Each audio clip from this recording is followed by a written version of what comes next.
hold up. So you mean to tell me that Starfleet is so advanced that we can have stations on other planets, but we can't understand when somebody is trying just to be able to feed their children, and we're going to sentence them to some sort of work camp as a result of them trying to feed their kid?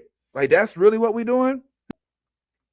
So yeah, it's easy to probably, get caught up in that mindset, as I would too. And then your son ends up kind of hating the Starfleet, and then you go, like, oh no, don't hate Starfleet. We was trying to save your mom. We was trying to look out. Nah, man. Now you done made you a whole thug that's out there, that's smart as hell, that's escaping from jail after jail, that's stealing, that ain't learned not a nan thing because you done tried to bring him to the system. My man was like, bump that, bro. I'm out.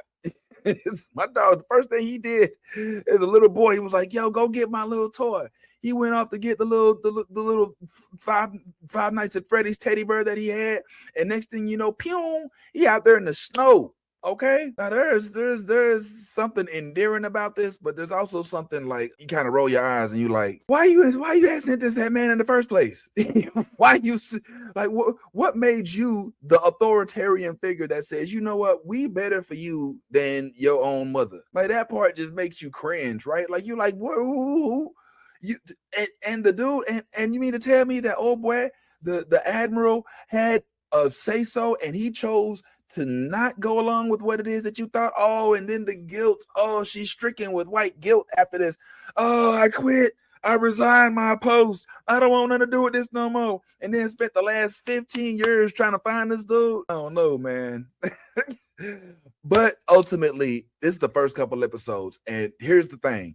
I have learned, especially since watching Voyager and to an extent Enterprise, but Voyager specifically, not to preserve judgment of the entire series based on the first couple episodes. Had that been the case, as soon as I saw Janeway sat there and try to tell the crew, nah, we ain't going back to Earth. We got to stay here and kill this caretaker so that we can go ahead and have us a good old time over here in the Delta Quadrant for the next 70 years trying to get back because we 70,000 light years away, but we saved the Ocampans. Nah, we ain't having that. At least toward the end of that saga, Janeway did have some regret about that. So what I'm saying is, I hope that the character arc for the folks on Starfleet Academy, specifically for our captain Nala Ake, who was about 200-300 years old, evidently, I really hope that this means that we will learn a little bit more about what it is that they had to speak on in order to make them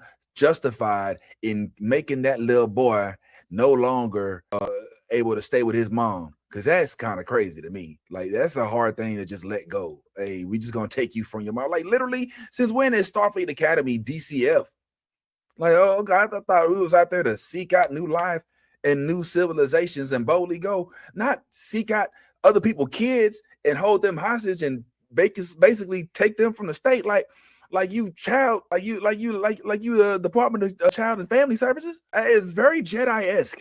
You know what I'm saying? Like, hold on, knock. We're here to take your kids because we got to test them for this, that, and if they actually test really high, sorry, but they belong to the Force. So I dig the fact that they starting it off with something that's a little different.